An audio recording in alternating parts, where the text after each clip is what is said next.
We are now in New Zealand tour mode, and it's time to start talking about Test cricket again. I think all of us are excited about the opportunity for some South Africans to young South Africans and new South Africans and fringe South Africans to get a chance in New Zealand.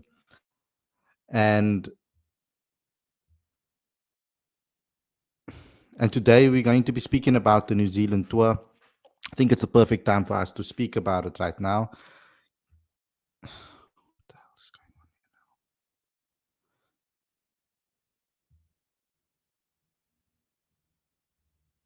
Given that we do have a busy schedule with SA20 at the moment, and we just finished the game right now. Of course, the Paul Royals winning by 5 wickets, and it was quite a close end in the end. But we got an opportunity to see someone like Vian Libber stand up for his team.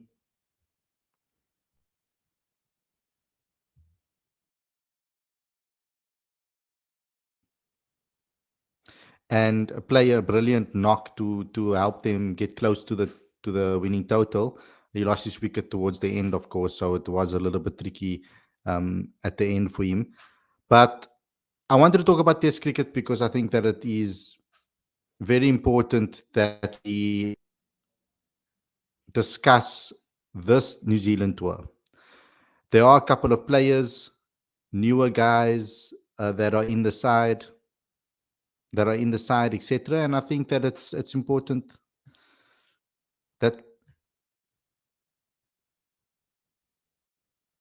that we highlight their performances, that we highlight their inclusions in the team, and we speak about it because we don't necessarily get an opportunity where we get to see newer guys, as many as this, almost fringe players as well, get a chance to play against the top opposition and to be able to test it against them.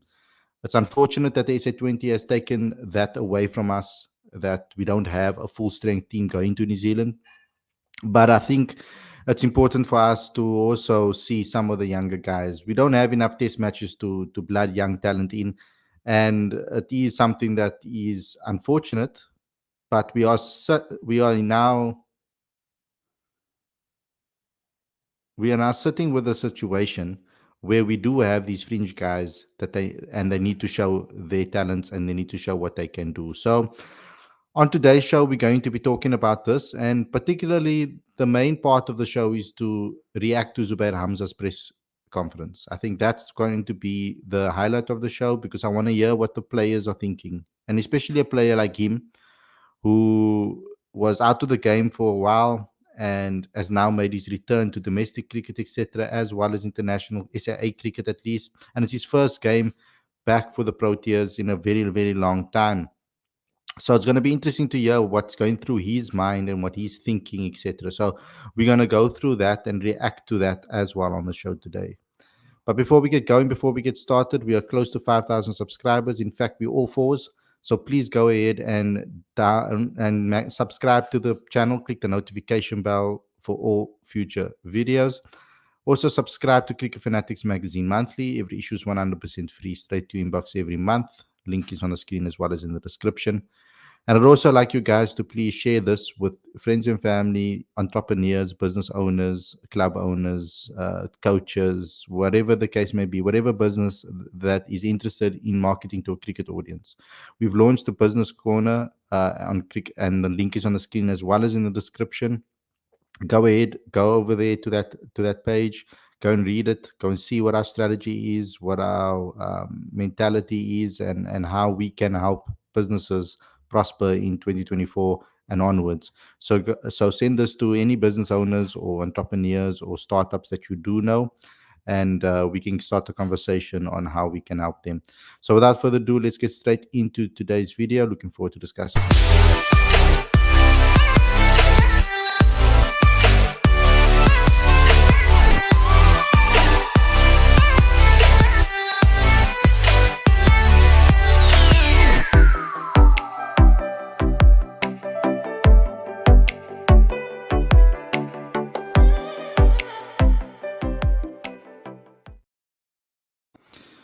A very good evening. Welcome to Cricket Fanatics Magazine. This is your daily show. I'm your host, Khalid Moeddin, and this is the show where we talk about everything that has to do with New Zealand, the New Zealand tour, and particularly Zubayr Hamza's press conference. I want to react to it live on the show with you guys, and you guys can get my live reaction to what he had to say. With these type of shows, I tend not to look at the video that I upload onto the YouTube channel. I want to keep it as fresh as possible for the show so that I can react to it with you guys live on the show. So let's first and foremost start with that. Let's get straight into the press conference. Oops, I pressed the wrong button here. Let's get straight into the press conference and react to it and see what Zubair Hamza had to say. I'm hoping that he does say some things that are going to make us that are quite good talking points. We know the situation currently. We know that it is a weekend side going to New Zealand for those people that don't know. So let's hear what Zubair Hamza had to say.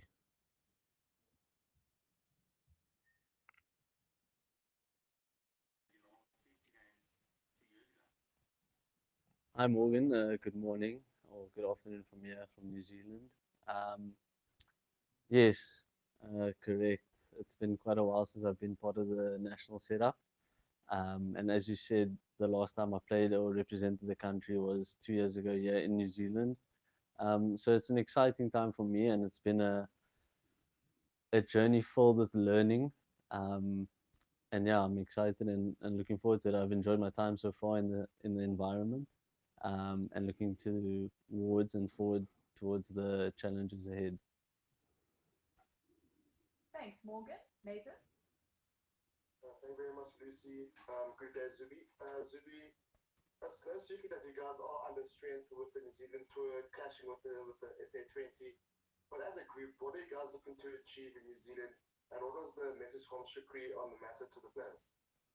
Hi Nathan. Yes, it's been an interesting one. We've been a group that's been together for at least a month so far, with the games that we played against West Indies A, and we built quite a strong chemistry and camaraderie within the settlement. Okay. Um, with regards to the directive given from the coach, it's been pretty simple. We are South Africans, and naturally we are proud individuals, and as a team, we'll be resilient and try our best to get as many points as we can. Um, every match counts, and it's going to be a challenge, but we're really looking forward to it. And we're going to go and compete on the park. We're not really here to participate. Um, yes, the facts are the facts, and within the squad, the environment's been very positive. We've been working hard, um, and yeah, it's about who performs best on the day. So we're looking forward to it. Yeah, so I think that is probably the best approach you can go with given the circumstances, is that we are South Africans. Yes, and that is does mean something for people that are maybe not South Africans. Maybe we don't know, but we tend not to want to give up. We can be quite a stubborn bunch of people, and we tend not to give up and to give it our all. And I expect nothing less from this group of players. The one thing that I can commend Coach Shukri Conrad for with regards to the selection, he has picked a lot of strong-minded cricketers in the side, players that have shown resilience throughout their careers within the within the domestic setup, and when they do play for their country, have gone through difficult times and overcome them. So that is something that I think is important to look at when you look at the cricketers that were selected. You look at the characters of the players as well. I've interviewed majority of them already, so I got to know their characters and their mentality. And the one thing I can say about a lot of these players is that they do have strong mentalities. Talking about someone like Zubair Hamza, you're looking at someone like David Bedingham, who went through hectic ordeal, as you can see on our journey to the Proteas that we did on him. You can hear a little bit about his story. And Keegan Peterson had a very difficult career, moving around a bit, finding his form again.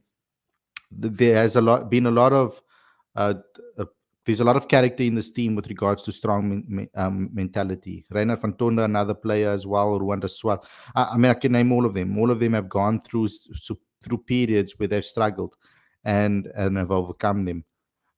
So there's a mixture of of youth and experience, I would say, but it's not as youthful as one would think. A lot of these players have been playing domestic cricket for a very long time now and are quite comfortable with their own games and brands of cricket. So it's good to hear that he's saying that there's good camaraderie in the side and they've built a nice mentality and team ethos around the team over the last year, last month. We know that they played SAA, they were together in the SAA tour, and now they are together now, obviously, in New Zealand. So that's good to hear at least. And that within the short space of time that there can be a sort of team environment created and a team ethos.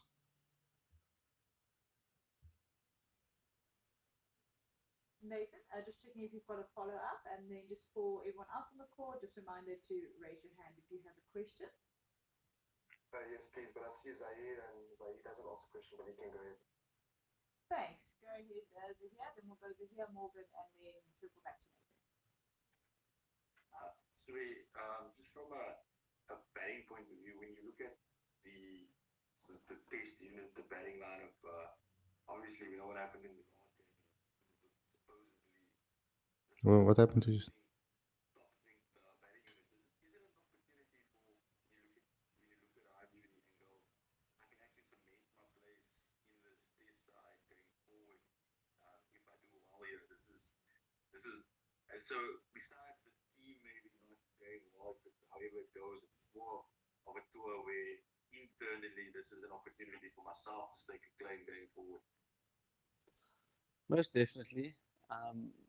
From an individual perspective, everyone tries their best, and performance is never guaranteed. But from a team perspective, we definitely feel like um, focusing on the team first then grants more credit widely spread amongst individuals. So, um, yes, with regards to the last test, it didn't go as planned.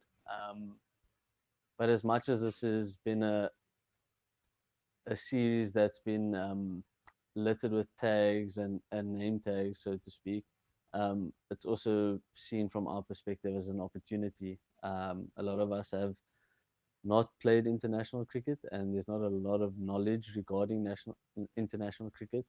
Um, but everyone's been excited and keen, and the only way you're gonna experience it is by playing, gathering as much knowledge as you can, and adapting going forward. So yes, from an individual perspective, it's a massive opportunity for guys that haven't seen what international cricket is like, and for those who have. Um, but yeah, to answer your question, there's opportunities on the horizon, and um, everyone's been working hard and keen to take them.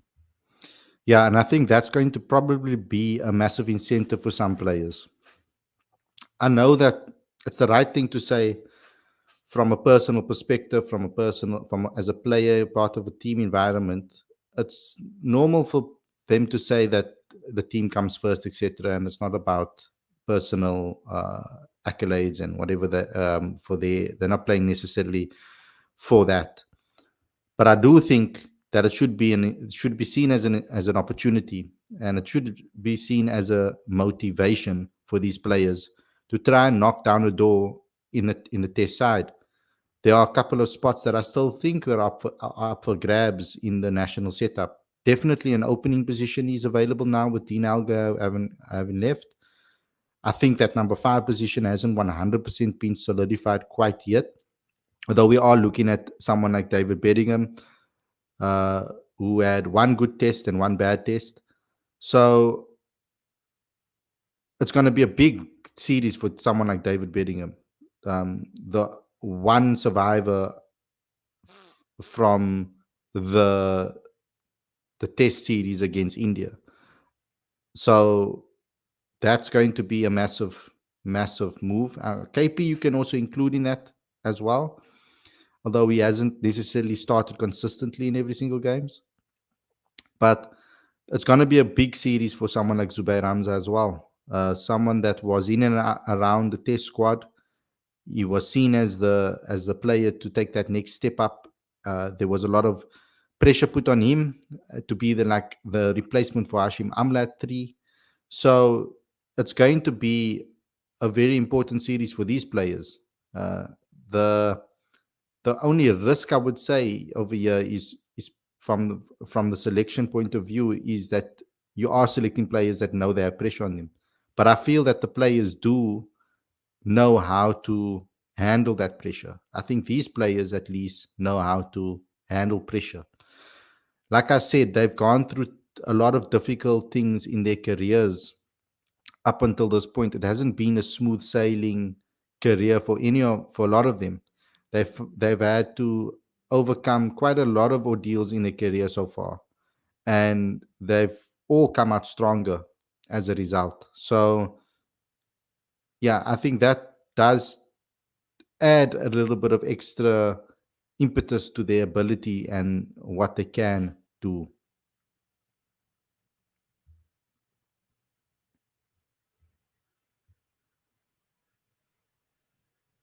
Thanks, Sahir. I see Morgan's hands drop, so we'll go Keenan.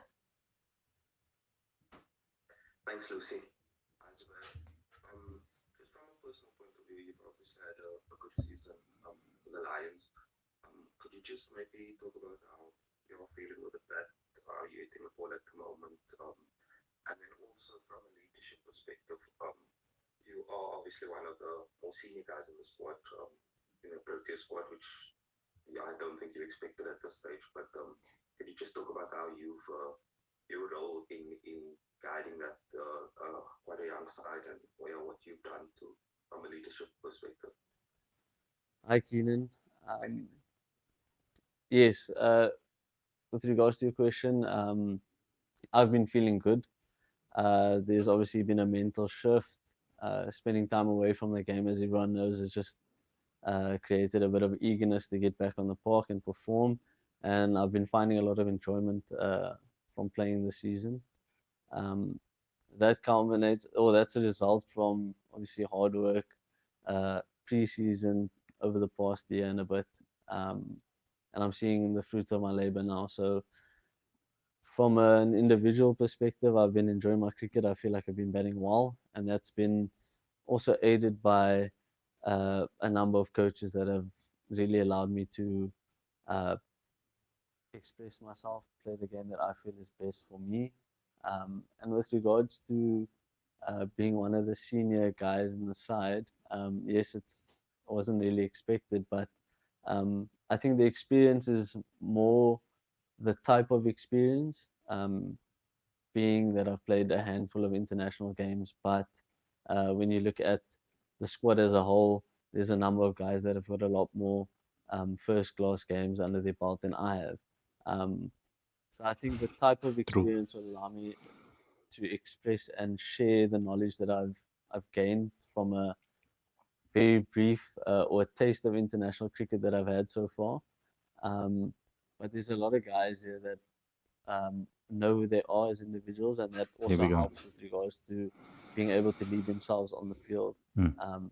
So I wouldn't necessarily be tapping into the way we should be behaving or how we should play our cricket, but maybe more so every now and again give my opinion or any idea that I might have to Neil as the captain that could benefit the team. Okay, yeah, that was a very good answer because that is maybe I'm only saying it's a very good answer because it's exactly what I said earlier on.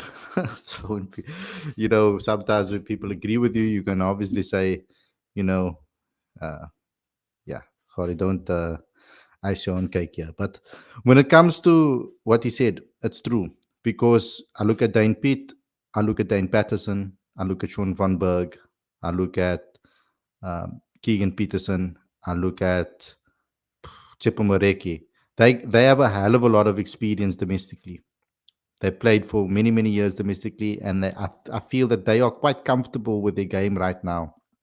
Not a lot of room necessarily for massive changes. They could maybe do tweaks here and there, But I don't think there can be massive changes with regards to technique, etc. But for a guy like Zubayr Hamza, who hasn't played as many first class games as them, he has a handful of games, like he said. And I think that does count for something. It does add a little bit of impetus to his value in the team.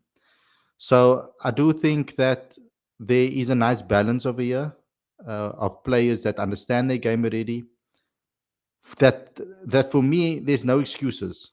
For example, those senior guys, particularly the senior bowlers, there's no excuses really for them.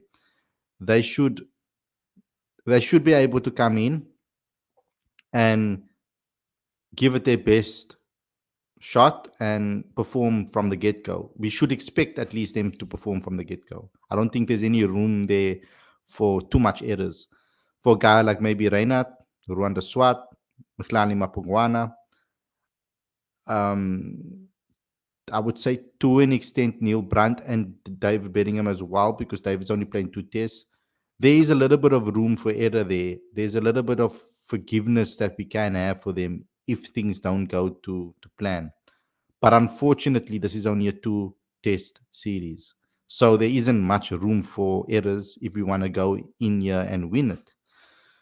So, yes, there's going to be a lot of pressure on these players. And I think that they should tap into any experience that they have and try to help the team as best as possible. I think that Zubayr Hamza in his short test career would have learned a hell of a lot from that. The teams that he's played against, the opposition he's played against, England, Pakistan, uh, etc.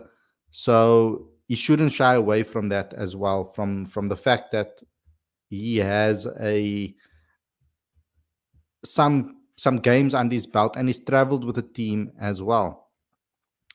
I don't think he should maybe play that down.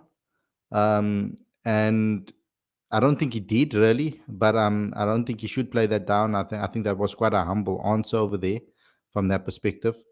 But there's definitely an opportunity over here for him to raise his hand and say, you know what, uh, coach, consider me for that first 11. When that first 11 is available again for the next test series that we play, um, keep my keep my name in the mix.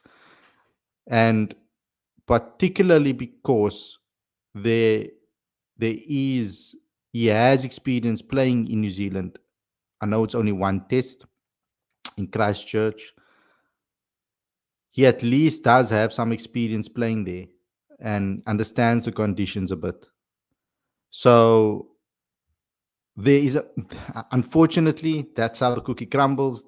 They the media and I think us as fans here as well are going to put emphasis on the fact that this is an opportunity for Zubi to go out there and really show again the classy player that he is and that we all know he can be. Thanks, Keenan. We're going to go Kaniso, Nathan, and then look to wrap with Cynthia. Thank you very much, Mr. Good morning, everyone. So there's a bit.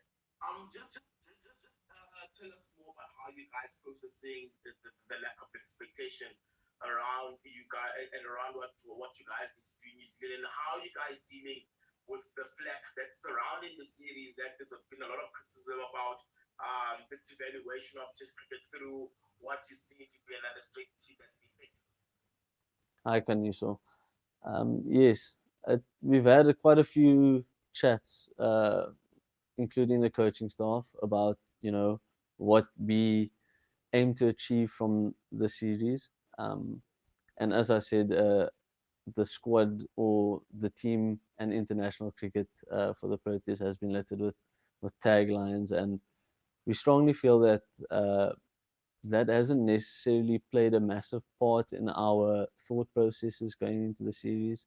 The coaching staff is still the same. So for the guys that haven't had a taste of international cricket, we've still been operating at the level and the standards that's required of an international team. And I feel like a lot of the guys have adapted quite quickly to it. and that comes with a whole lot of discipline on and off the field. So I feel like from a public expectation or public opinion, we haven't really factored that into our thought processes. Um, but from with inside or within the environment, I feel like we've really knuckled down. We've kept our heads down. We've worked hard, and we've set some goals that are achievable throughout the series for the series coming. I wonder what those goals Thanks, are. Nisel. Nathan, then Zahir. Thank you very much again, Lucy. Zubi, what have you guys been up to since arrival in terms of training, practice matches, etc., to prepare yourselves for the series? We've had the past 3 days. We've had training for the past 3 days, and it's been quite in depth and quite hard. So we've had a lengthy 3 training days so far. Um, one day we've had at Lincoln, which was um, a different environment. The conditions were a lot greener than the first 2 days here in Christchurch. I mean, at Hagley Oval. So yeah, we've had a mix of conditions so far that we've trained under. Um, Good. and yeah, we've really been working hard. We've been discussing different ways to go about it, strengths versus difficulties on these wickets. And it's foreign conditions, so we've adapted quite nicely so far. We've still got another, I think it's 3 training days and a 3 day warm up game before the first test starts. So we'll really look to utilize those and maximize as many beneficial things out of it as we can. You see, now I think that needs some credit from Coach Shukri as well, is to take the players so early to New Zealand. And I like that. We mustn't really sweep that under the carpet over there, that part that he said, where they've experienced different types of conditions. I think that is very important for them as a unit for the future. You might as well, if you're going to take a inexperienced side to a foreign country, you might as well get as much preparation and exposure as you can with regards to conditions, etc. So I actually like that, that they've experienced that. And like you said, there's still a 3 day warm up match to also to some competitiveness under their belt heading into the test series. This is making me a lot more excited for this test series. Definitely, I was excited already because I really I'm excited to see some of the players over here. Eddie Moore. These are guys that I've been in contact with. We've been in contact with and had on the channel for quite some time now. I've been following their careers as fans of theirs, and it's Rena van Tonder, Eddie Moore, Zubayr, David Bedingham. These are Rwanda Swat, Mihlani Mapungwana. These are guys that are exciting young talents. Some of them are exciting young talents that we've been tracking for quite some time. So I am excited to see how they cope with the pressures of international cricket against a very good opposition. So I'm getting more and more excited as the days go by. Thanks, Nathan. So I just want to check just before going to Zahir if that's your old hand or if you still have one more question. You're old. Old hand. It's an old hat, sorry. No worries, thanks. Zahir, to wrap us up. Yeah, would you say this is Zubi 2.0, bit of a fresh start, new franchise, new basically starting international career again? Would you agree with that statement? I'd like to think so. Subi My 2.0. experiences have been lived, and I think I'm all the more better for it. Um, the mindset has changed ever so slightly for the better, and um, there's been a lot of work put into it behind the scenes. So if you want to put it that way, I wouldn't be opposed to it. And just on a lighter note, what was the jet lag like coming in and the 25-hour flight and all of that? How long did it take you to get over it? I must say it's been terrible. um, it's been difficult because one night, the night we arrived, it's 4 hours of sleep, and then you think, okay, the best way forward is to kind of stay awake till the evening to maybe get into a routine, and uh, next thing you know, you're lying on your bed in the afternoon, and you fall asleep at 4 and you wake up at 9 again. So, and then you got another 2 hours that you managed to get throughout the night. So it's been pretty tough. But yeah, I mean, what can you do? I think the more we spend time here, the easier we'll get. Yeah, hopefully. That's probably the worst part about all of it is that jet lag. It must be terrible.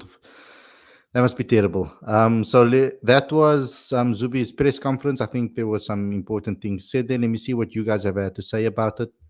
Lawrence, I think we can speak both on the New Zealand tour and Riza 79. Let's not dismiss Riza Hendricks 17 knock like that after not scoring for a couple of SA20 knocks. He came good today. Yeah, and I was gonna deal with that after I was done with the New Zealand part of the New Zealand talk.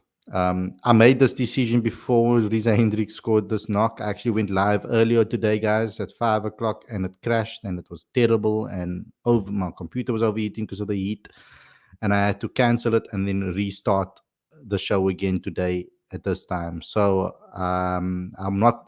It's coincidence that I haven't spoken about Riza yet. I'm getting into that very soon.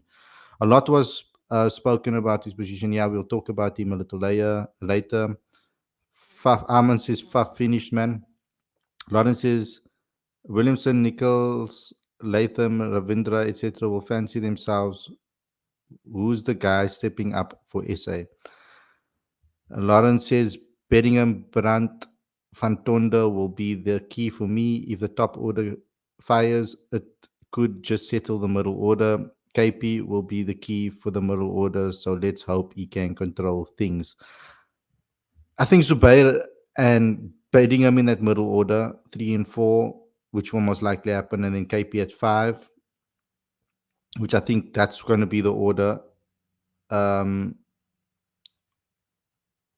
We'll see if Reina Fantonda actually plays now that Eddie Moore is available.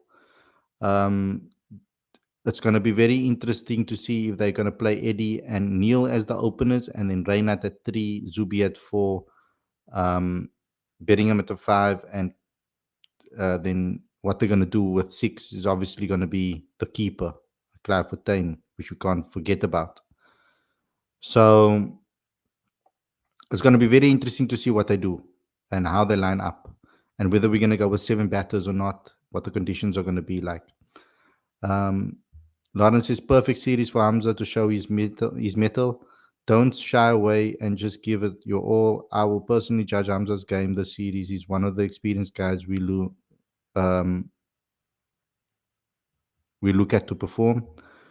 Hamza should not shy away from his experience, though. He played Test cricket. Many will look at him. Don't like that answer. He should take ownership of the position. Don't look at others to come good. Yeah, he needs to back himself 100%. He, like I said, he's one of the more experienced players in the side when it comes to playing Test cricket. To me, the player that needs to take the most amount of responsibility will be KP. He's played more Test cricket than any of the other guys, other than the bowlers with Tuan Olivier and that, and Dane Patterson maybe, and Dane Peter played a couple, but KP should take the reins here as one of the main leaders in the squad and one of the main performers in the side. He should take that as on himself. And I think Zubayr Hamza, having played in New Zealand already, he should take some responsibility with regards to that. Individual performance are going to be important in this game because, I mean, if you want to be honest about this, the team hasn't really necessarily been with each other for a very long time. The Test team is still in development as a unit. Even the first Test 11 is in a development movement of getting new players in and in important positions in the side. So yeah, going to be very interesting series. Armin says can't wait for the Test series. Lawrence is back himself. I don't think Hamza backed himself with that question. Lawrence says, I will be judging personal performances more than team performances this series. Let's just be honest, personal performance will go a long way more this series. New Zealand are a quality test side, very quality test side. Um, if we lose this series 2-0, I will be disappointed. I think we'll all be disappointed. Nobody wants to lose a test series. We need to look at the players individually, and we're going to have to judge the situation, I would say, uh, based on what cards we've been dealt. For me personally, I think that we've got a lot of quality in the side, and by no means should we be blown away by New Zealand, in my opinion. I think we have enough quality in the side to give them a fight. So that's what I would like to see from this team is a fight. I want to see them put in all they can and try their best and have a go. Even in that case they lose, I don't think I'll be as disappointed. Uh, if we see a team roll over and not show at least that fight, then I think we can all be very, very, very disappointed. Waka says, "Hey, Khadi, bro, how are you? I'm alright, bro." Waka says, "Let's win the New Zealand series and get some points for WTC." Yeah, our top seven picks themselves: Brandt, Moore, Reiner van Tonder, Hamza, KP, Bedingham. You said KP twice there. Brandt, Moore, Reiner van Tonder, Hamza, KP, Bedingham, and Fortuin. That's if we go with the seven batters. It's going to be interesting as to how they're going to line up. That will determine everything. Okay, so let's just highlight some of the SA20 performances today. It is important that we do so because South Africans did perform today. And like I said on the previous shows,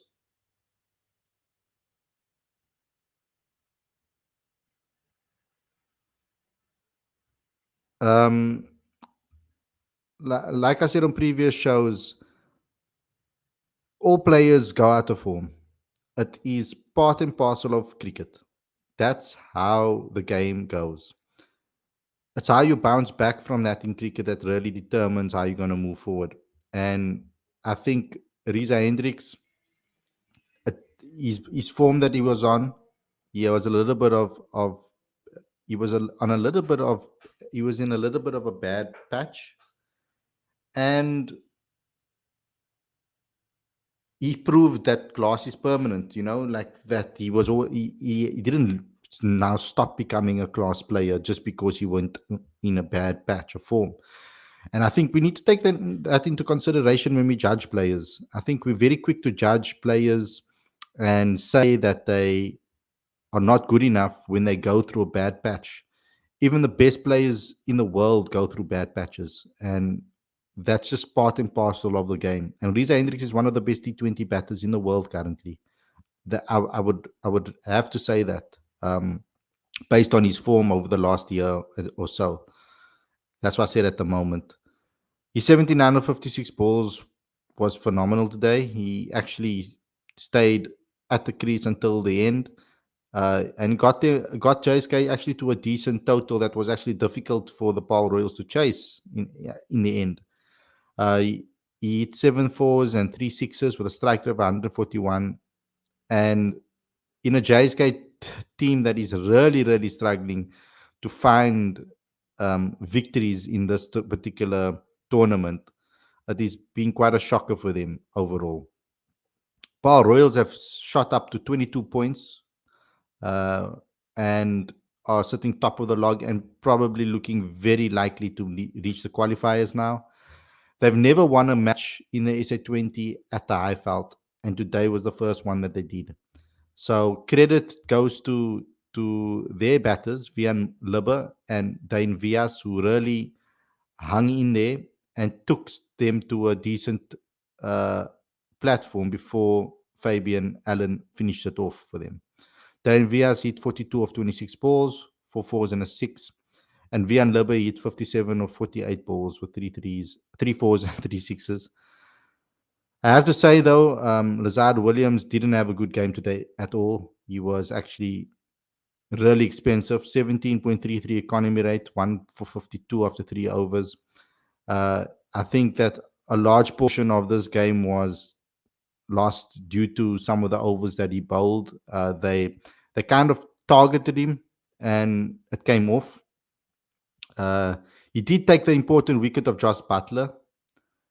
Sorry, of Jason Roy. Sorry, and which I thought was going to be the start of another good performance by him with the ball. But his next few overs were were not good at all. Economy of 17.33, as I said, 1 for 52 after 3 overs, and the rest of the Joburg Super Kings bowlers, I mean, they were okay, I would say. I mean, Kyle Simmons was quite expensive as well. They did target him as well. But Imran Tahir bowled okay, 1 for 21, 5.225. He bowled pretty well. For the Paul Royals, Bjorn Fortuin bowled very well. He was good on this wicket, but he's familiar with this wicket. 0 for 14 after 4 overs, a 3.5 economy rate.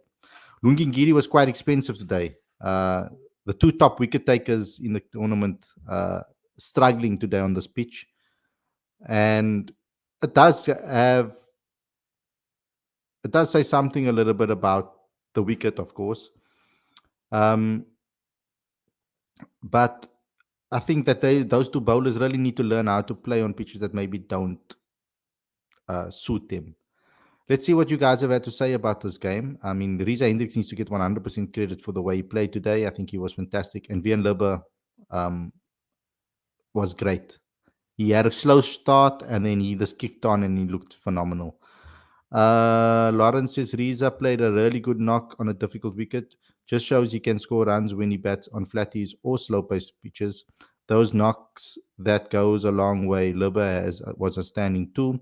Lubbe man of the match, by the way. He won Paul the game. Love how it's the non-Proteas players that keeps on picking up man of the match performances. Good for the tournament. And I said this in a little monologue, I would call it, that I posted on TikTok, that I love how it's the fringe players that are performing in this tournament, because it's good for the brand, it's good for South African cricket. Particularly, what I care about is that it's good for South African cricket. It shows the quality that we have in this country. Um, that's what I want to, because there are certain people. Sorry, I'm just trying to get my light to work. There's certain people that have made statements about cricket and saying that we don't have quality, it's not fun to watch, blah, blah, blah, blah, blah, blah. The domestic setup is not strong enough, all of those things. These type of tournaments prove otherwise. The amount of domestic talent that have been very good domestically, that have stepped up in this SA20 tournament, has been exceptional. So it is showing the strength and depth that we have in this country. So I like the fact that it's the fringe players that are stepping up in this tournament and showing the world that our players that we are producing in this country are of high quality. It's good to see someone like Thomas Carber also perform, a Division 2 player coming in to the mix and really performing well against top class opposition. That shows that the domestic system, Division 1 and 2, is of a good standard. Now, yes, the Division 2's consistencies within the team, I'm talking about having very strong teams all around 1 to 11, unlikely. But at least we know there are some great talents in the Division 2 as well that are good enough to be able to take a higher step up. So overall, that's what I've liked the most about the SA20 so far. Yes, the crowds are great. As a supporter, to go to the games, to witness the crowds, to interact with the fans, I mean, loving that part of it. Of course, I do, because Cricket Fanatics, that's what it's about. But what I'm enjoying more is that the fringe players are stepping up and really performing in this tournament. Lauren says, don't think people will like this comment, but our main Proteas aren't really coming to the party this tournament. Is it complacency? Maybe. I don't know what it is really, to be honest with you. Um, in fact, the only Protea that has really impressed so far in this tournament with a bat is really Heinrich Klaassen. And come to think of it, perhaps these players are maybe going to kick on in the second half of the tournament. Maybe that's what's happening. I mean, Aiden, one rained out game, batted twice, was part of two good chases, and then didn't bat in the last game. So there we can be maybe being a little bit harsh because he hasn't looked bad, but he hasn't necessarily gone on to score milestones. Quinton de Kock hasn't come to the party at all so far. Riley de So, one game did well, but he's doing Riley de So things. Great, good performance, bad performance, up and down. That's what he does. Then David Miller has been okay. He hasn't been too bad, but he hasn't been great. He's been all right. From a captaincy perspective, he's been brilliant, I must say. Looking at the other batters, who else is there? I think we've covered all of them. And then we've got the fringe players that have performed. Bowling wise, KG hasn't looked too bad. He's been okay in some games, average in other games, okay in other games, good in some games. We haven't seen Gerald at all.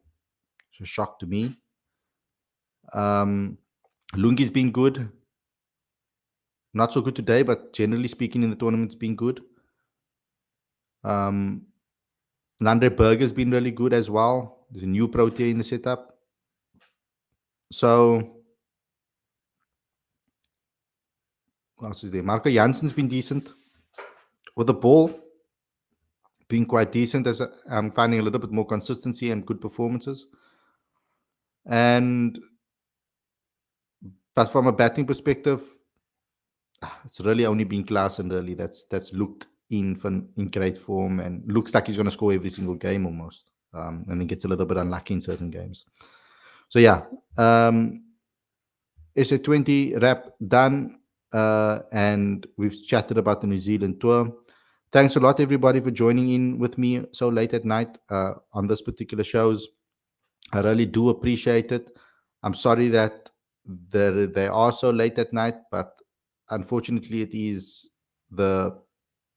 I'm thinking that it is the best thing for our fans to listen in after the SA20, and before the SA20, it's too early. Majority of people that watch the show are at work, so yeah, this is probably the best slot for me right now. Just an update on what is going to happen during the New Zealand series. I will be doing review shows directly after the day's play. So it will be quite early in the morning. I'll be up at that time, and I might as well just go live immediately while the game is still fresh in my mind. And then we'll obviously do a preview show at a reasonable time for you guys. I'll probably do the preview show 2 days before or the day before the match at 7 o'clock. So if you guys can just maybe just try and step away from, or actually no, I won't be able to because it's at the crunch time of the tournament. So I'm gonna have to do it after the game as well at this time. So the preview show before the New Zealand tour will probably be at about 9:15 in the evening, but the review shows will be directly after the day's play. So just put on your notification bells and keep an eye out for when I go live after the day's play in New Zealand. You know, it's 11 hours difference, so just bear that in mind. I'll be covering the games and watching the games, so I'll be up all night right until the morning. So it's going to be quite tough. It's going to be quite difficult, but that's what I will do for you guys and for the channel. Thanks a lot for watching, everybody. I hope you guys enjoyed the episode. Don't forget to subscribe and click the notification bell for all future videos. We're getting closer and closer to 5,000 subscribers. I interviewed Temple Boys as well yesterday at the stadium. The video is on the YouTube channel. It was quite an interesting conversation and quite a unique experience. I didn't expect that I would get the opportunity, and I was quite honored that it happened because uh, they are quite popular within the South African community. So it was, and there was security around them constantly. So it was um, a huge privilege to be able to get that interview and have the opportunity to interview them. So please go check that out, and all of our fan cams that is also on the channel and on our TikTok and on Instagram. Thanks a lot for watching, everyone, and I'll see you guys again tomorrow with another review or another daily show. Stay safe. Enjoy the rest of your evening. Peace out, everybody.